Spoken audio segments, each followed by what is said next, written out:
Tem bomba, tem política, tem fatos históricos, isso é cinema, isso é Christopher Nolan e hoje a gente vai falar um pouquinho sobre a nossa crítica sobre o filme Oppenheimer, a história, o filme do pai da bomba atômica logo depois da vinheta.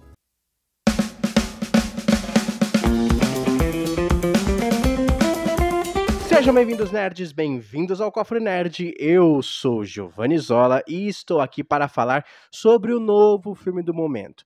Um dos filmes do grande evento chamado Barbenheimer. Porque todo mundo já sabe, né? Já estreou o filme do Oppenheimer, do Robert Oppenheimer, o criador, o pai da bomba atômica, dirigido por ninguém mais, ninguém menos que Christopher Nolan.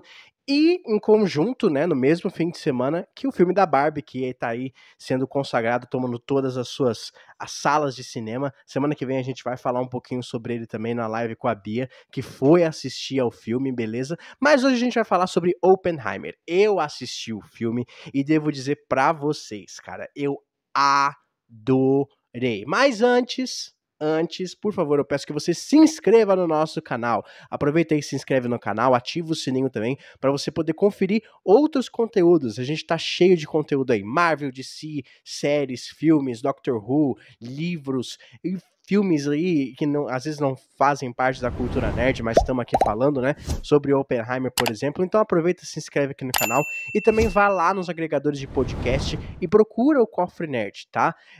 Lá a gente tem 3 podcasts que estão aí fazendo muito sucesso, que eu espero que vocês estejam curtindo. Vai lá, avalie a gente com 5 estrelinhas, beleza? Ó, lembrando que nesse vídeo vai ter alguns spoilers, mas afinal é uma história real, né? A história tá aí, você pode ler em qualquer internet, vai saber o que aconteceu com Oppenheimer, que a bomba explodiu Hiroshima e Nagasaki, e, enfim, toda a tragédia que aconteceu ali, e que o Christopher Nolan trouxe aí para esse filme, tentou adaptar, mudou algumas coisas, mas eu acho muito interessante a gente vir conversar sobre isso. Cara, para começar, o filme, ele tem 3 horas de duração. E essas 3 horas, a gente acha que vão ser duras horas, que a gente não vai conseguir assistir, que vai ser cansativo. Cara, o filme ele passa assim. Por quê? Porque você tá entrando freneticamente na jornada daquele cara, do Robert Oppenheimer, do Op, como os amigos dele ali chamam, em tentar criar a bomba atômica. Você vê todos os desafios, você vê todos os embrólios políticos, você vê todas as questões da vida pessoal dele, e você vai julgando o cara, você vai não entendendo, mas você vai vendo como é muito mais complexo do que a gente acha, que é você ter o domínio da ciência. Eu acho isso muito importante a gente embasar aqui, né? Mas são horas assim que vão passando muito rápido. O final do filme que ele começa a ficar um pouco mais ralentado, porque tem a questão dos julgamentos, não são julgamentos, mas a questão da parte da aprovação do gabinete ali, do Strauss, que é o personagem do Robert Downey Jr., e também a aprovação da verificação de segurança do Oppenheimer. Mas enfim, toda a parte do começo, de como ele ascendeu até virar o diretor do projeto Manhattan, né, e chegar em Los Alamos é muito frenética, e você não vê a hora passando, tanto que deu 7h30, minha sessão foi às 5h20, deu 7h30, eu falava assim, nossa, mas já são 7 horas, porque o filme ele te prende de um jeito que você vai tentando captar tudo em todos os diálogos, e eu acho que isso é Christopher Nolan. Isso é o Nolan fazendo isso com a gente. Ele é ótimo nisso, ele é ótimo em diálogos, relação de personagem, ele é muito bom em tudo isso. E ele é um cara que ele não é simplista. Ele vai deixar tudo muito rebuscado para você poder entender, ele não joga na sua cara, assim, ele não joga a explicação estampada na sua cara. Você tem que entender, você tem que pensar. Muitos momentos eu tive que parar e pensar no filme e falar assim, cara, o que tá acontecendo? O que eles estão querendo dizer com isso? A gente chega a uma conclusão no começo do filme, depois a gente chega a uma conclusão no final. É um filme realmente feito para se pensar. É um filme realmente feito para você interpretar, ver quais lados você acha que estão certos, que estão errados, você interpretar realmente o que aconteceu naquela história, né? Ah, mas Giovanni, como é que é o filme? Gente, é a história do Robert Oppenheimer, do cientista, e dos passos, tudo que levou ele a ser o pai da bomba atômica, que no final ocorre, né, na tragédia de Hiroshima e Nagasaki, que todo mundo já sabe o que aconteceu, né? Se você não sabe o que aconteceu, você não teve aula de história. Mas enfim, é um filme muito legal pra você poder assistir. Não é um filme fácil, tá? Não é um filme fácil, não é pra todo mundo. Você tem que estar muito bem centrado, você tem que estar muito bem antenado e ligado no que o filme tá querendo passar pra você. E é lógico que você tem que ter um embasamento político e social muito bem colocado ali pra você poder entender o que realmente o Nolan tá querendo mostrar pra você.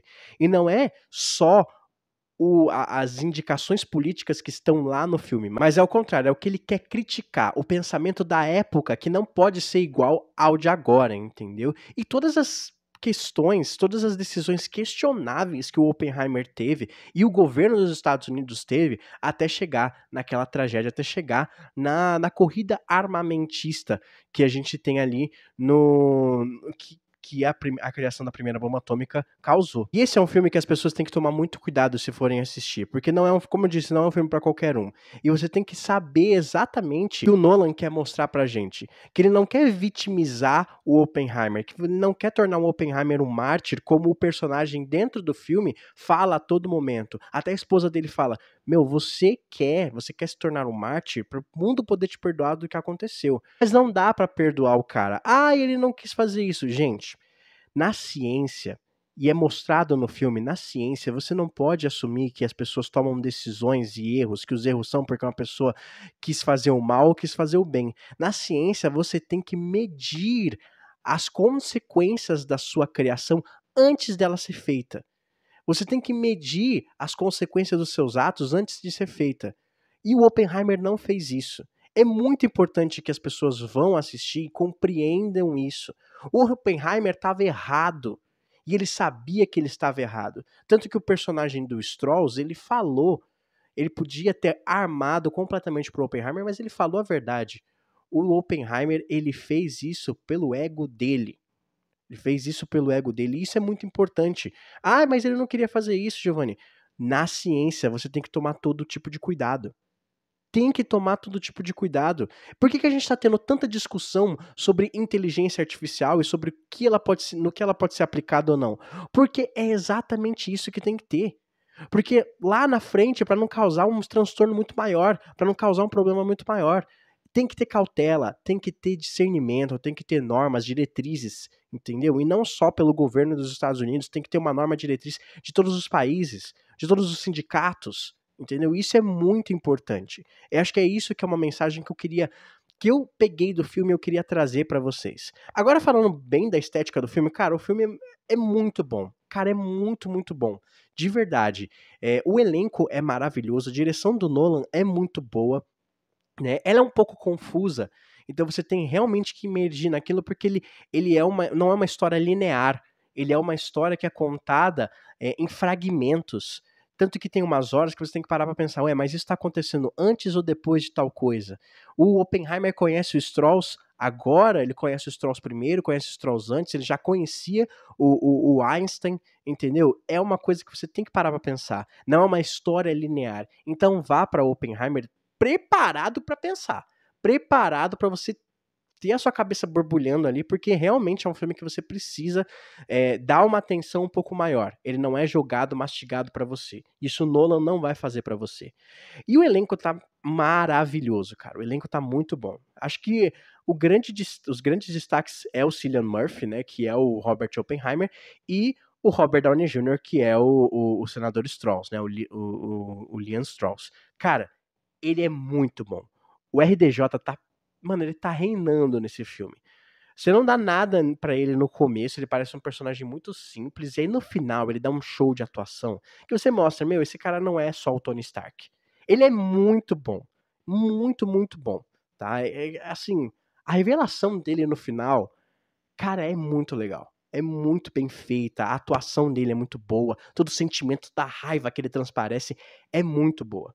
Você tem a Florence Pugh também, que é maravilhosa, que tá nesse filme, a relação dela com o Oppenheimer, da personagem dela com o Oppenheimer, é muito interessante. A cena é muito bem feita, muito bem montada. Quem já assistiu sabe, a cena dela no julgamento, dele com ela no julgamento ali, em que eles estão revelando a intimidade do Oppenheimer com a personagem da Florence Pugh, é incrível, cara. é incrível, eu arrisco dizer que é bem genial, assim, né? Aposto que muita gente já tinha feito isso antes, mas é muito bem colocado ali. A Emily Blunt tá também, ela é muito boa, ela é uma das melhores personagens, tá? Ela brilha numa cena que é incrível, cara. Que você vê como essa personagem domina e salva o Oppenheimer de um jeito que a gente não achava que ela iria fazer por vontade própria. Tem muito elenco, cara, tem muito ator conhecido, assim, não tão grande, mas conhecido. Pra você ver, tem o Huey do The Boys, ele tá ali presente, tem o Gordon de The Orville, tá? Eu não sei o nome deles, eu pesquisei, mas eu esqueci de trazer aqui a relação. Tem o Gordon de The Orville, tem o Bolinha do Esquadrão Suicida 2, né? Enfim, que ele fez bastante coisa, ele é um dos amigos do Homem-Formiga também na Marvel, que ele é muito bom também, ele faz o Borden, que é um cara, acho que do FBI ali, que tá investigando o Oppenheimer. Você tem o Josh do Drake Josh. Você tem o Josh do Drake Josh. Ele tem uma cena bem emblemática ali, que ele é o cara que é responsável por apertar o botão de cancelamento caso o teste da bomba dê errado. Né, ele tem um foco ali, eu falo, mano, é o Josh, cara, que incrível. Tem muitos outros atores, tem uma atriz que fez Green também, que faz a mãe do Sean Renard, eu acho. Cara, tem bastante ator, assim, que é conhecido, mas não é tão famoso. Eu acho que é legal porque todo mundo quer fazer parte de um filme do Nolan, né? Todo mundo sonha nesse tipo de coisa. Mas enfim, Oppenheimer é muito gostoso. Vá assistir no cinema, tá? Vá assistir no cinema porque ele é muito bom. Tá, ele é muito bom. E existem umas coisas curiosas ali que a gente tem, por exemplo, algumas diferenças que o Nolan fez, né? Que eu fui dar uma pesquisada.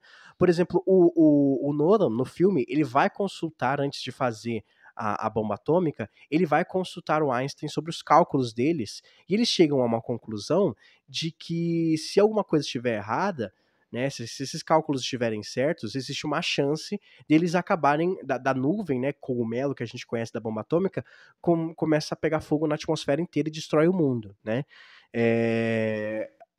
Isso nunca aconteceu na vida real. O Oppenheimer, ele nunca foi até o Einstein para nenhum tipo de aconselhamento. O Einstein nunca teve envolvimento com isso, né? Isso é uma coisa que eles mudaram, mas eu acho que é para poder engrandecer um pouco mais o papel do Albert Einstein nisso, que tá muito bom, ele tá muito parecido com o Einstein. E também duas cenas muito incríveis, tá?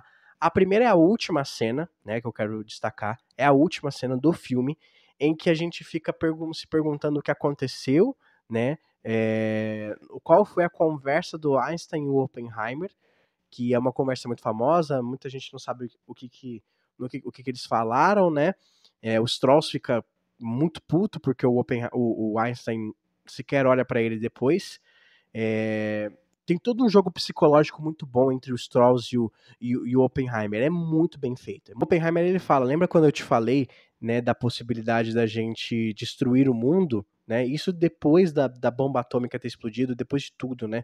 Essa conversa entre o Oppenheimer e o Einstein. E o Einstein fala assim, e o Oppenheimer fala, então, a gente destruiu. Né? Por quê? Não é que eles tinham incendiado a atmosfera toda, é que, na verdade, com a criação da primeira bomba atômica, aconteceu a corrida armamentista. E hoje a gente está vendo situações como está acontecendo na Rússia e na Ucrânia, o medo que a gente vive entre uma guerra entre os Estados Unidos e a Rússia. A Guerra Fria se ocasionou por causa disso. Então, de certa forma, sim, eles destruíram o mundo e essa cena é muito forte. É a última cena e ela é muito forte.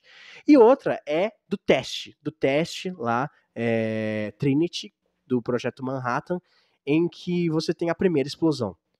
E, cara, ela é muito bem feita. Por quê? Porque eles tiram o som da explosão, né? Eles tiram o som da explosão para se assemelhar muito à explosão real, né? E você coloca apenas o Oppenheimer respirando, ofegante, né? Tipo, preocupado, ansioso. E, cara, fica nisso, acho que por uns 2 minutos ali. E você fica na tensão, porque não tem música, não tem nada. É silêncio. Você só ouve a respiração do Oppenheimer. E é uma cena pra você se imergir. Eu só não me imergi tanto porque no meio da cena, cara, na minha sessão, fui na pior sala do cinema, sala 4, que é onde o Oppenheimer só tem Oppenheimer na sala 4. Acho que Barbie tomou tudo. E nessa sala é terra sem lei, entendeu? Terra de ninguém. Tudo acontece. E aí, bem nessa cena, alguém me solta um gemidão do WhatsApp, cara. Ah, não deu, eu caí na risada, mano, não deu, perdeu completamente o clima. Pô, estragou toda a cena, muito bem feita. Desculpa, Nolan, né? Vai atrás desse cara aí que soltou o gemidão do WhatsApp na minha sessão. Mas, cara, é muito engraçado. Enfim, tirando isso, né, cair na risada, mas a cena é muito bem feita. E eu queria deixar também uma observação no final, que é muito interessante como ele é construído, a concepção do que o Oppenheimer só se dá conta depois que ele constrói a bomba do que ele fez, né? Coisa que ele devia ter feito antes. Mostra muito o lado obscuro dos Estados Unidos, que a gente sabe que existe, que a gente sabe que é real, que precisa ser colocado sempre, que eles não são os heróis maravilhosos, né? Que eles são muitas vezes Homelander e não Superman. Cara, são cenas assim. Ah, tem outra cena que é muito boa, que é quando ele vai conversar com o presidente, né? Que ele vai conversar com o presidente dos Estados Unidos e fala, depois da explosão, ele fala: presidente, eu sinto que eu não vou participar do projeto da bomba H, porque eu sinto que eu tenho sangue nas minhas mãos. A cena é perfeita porque o presidente, um cuzão, ele pega um lenço do bolso dele e oferece pro Oppenheimer. Tipo, limpa aí, vai lá, vamos lá, entendeu? Aí depois ele fala, não, o sangue tá na minha mão, isso não é nada, entendeu? Cara, é muito bem feito. Nossa, é muito bem feito. Eu tenho que assistir esse filme de novo. Não vou no cinema mais. Enfim, assim, é cinema. Eu acho que isso é cinema, é muito gostoso de assistir. Ele é um boost, ele tá com uma nota muito boa no Rotten Tomatoes, ele tá muito bem avaliado na crítica. Vão assistir Oppenheimer no cinema, cara. Vale muito, muito a pena. Beleza? Muito obrigado por ter assistido até aqui. Me alonguei bastante, mas esse filme merece, tá? Muito obrigado por ter assistido até aqui. Até a próxima, nerds. Fui!